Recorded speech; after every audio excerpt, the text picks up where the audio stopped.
Hello student, कैसे हैं आप सब। आई होप बहुत अच्छे होंगे।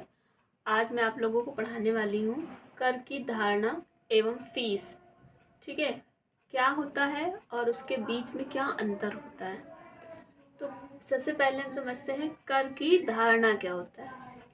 कर वह अनिवार्य धनराशि है जो सरकार द्वारा जनता से बिना किसी प्रत्यक्ष प्रतिफल यानी डायरेक्ट बेनिफिट से वसूली जाती है ताकि राज्य अपने सार्वजनिक कार्यों और विकास योजनाओं को पूरा कर सके। जो भी मतलब डायरेक्ट बेनिफिट लिया जाता है, तो जो सरकार होती है, राज्य सरकार होती है, उस जो भी कार्य करती है स्टेट पे, उसके विकास की योजनाओं को पूरा कर सके। ठीक है, भारतीय संविधान के अनुच्छेद 265 के अनुसार कोई भी कर विधि द्वारा प्राधिकृत किए गए न लगाया जाए और न ही वसूल किया जाए। अब क्या होता है, कर की कुछ विशेषताएं भी होती हैं। पहला क्या है, अनिवार्य भुगतान होना चाहिए ना, पेमेंट होना चाहिए कंपलसरी। कर देना बाध्यकारी है, इसे न देने पर दंड का प्रावधान होता है। ठीक है, जो टैक्स होता है उसको देना ही पड़ता है। फिर दूसरा, प्रत्यक्ष लाभ का अभाव, मतलब डायरेक्ट प्रॉफिट जो होता है उसका एक अभाव होता है। कर देने वाले को बदले में कोई विशेष सेवा नहीं मिलती है। ठीक है, जो भी टैक्स देता है उसको बदले में कोई कुछ खास सेवा नहीं मिलती है। तीसरा, सार्वजनिक उद्देश्य। कर का उपयोग शिक्षा, स्वास्थ्य, रक्षा, ठीक है, बिजली, सड़क आदि कल्याणकारी कार्यों में होता है। जो भी टैक्स का वसूल होता है पब्लिक फिगर के लिए ज़्यादातर यूज़ होता है।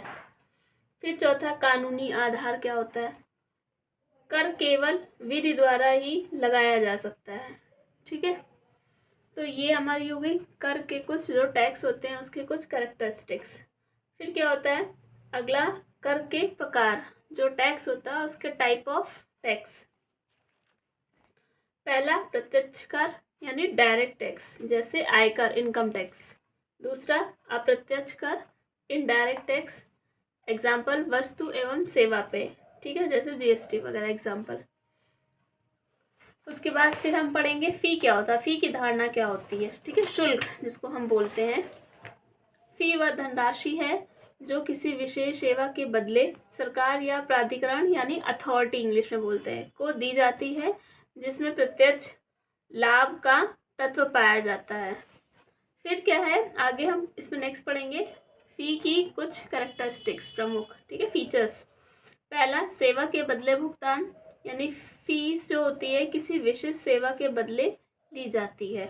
दूसरा, प्रत्यक्ष लाभ यानी डायरेक्ट प्रॉफिट, भुगतान करने वाले को सीधा लाभ प्राप्त होता है। जो भी पे करता है टैक्स उसको सीधा लाभ प्राप्त होता है। तीसरा है पॉइंट, नियामक या सेवा आधारित, जैसे लाइसेंस फीस, कोर्ट फीस आदि।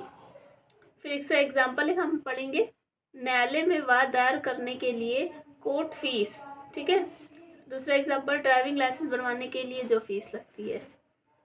अब क्या इसमें आगे हमने क्वेश्चन में और इंक्लूड किया था, कर और फीस में अंतर भी होता है। तो आप जो भी स्टूडेंट है उसको आप मतलब मैं तीनों पार्ट में करके बताऊंगी ताकि आप नोट्स भी बना सको।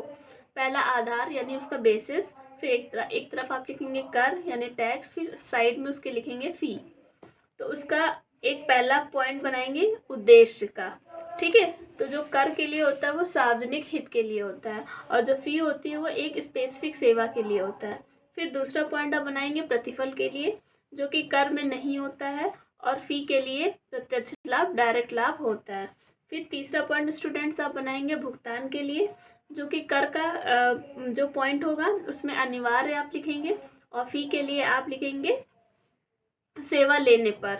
ठीक है, फिर चौथा पॉइंट आप आधार में बनाएंगे, यानी कि उसका जो मेन रीज़न होता है, बेसिस किस ग्राउंड पे आप बना रहे हैं, उपयोग के लिए, तो सामान्य राजस्व के लिए कर में, और जो फ़ी के लिए वो है विशेष सेवा के लिए। तो ये आपका एक लॉन्ग क्वेश्चन मैंने तैयार करा दिया है। तो अगर मेरी वीडियो आपको बहुत अच्छी लगी हो तो ज़्यादा से ज़्यादा लाइक करिए, सब्सक्राइब करिए और कमेंट करिए। और स्टूडेंट्स, आप जो भी नया टॉपिक पढ़ना चाहते हैं 6 सेमेस्टर के लिए तो मुझे कमेंट सेक्शन में बता सकते हैं। मिलते हैं नेक्स्ट वीडियो में। Thank you.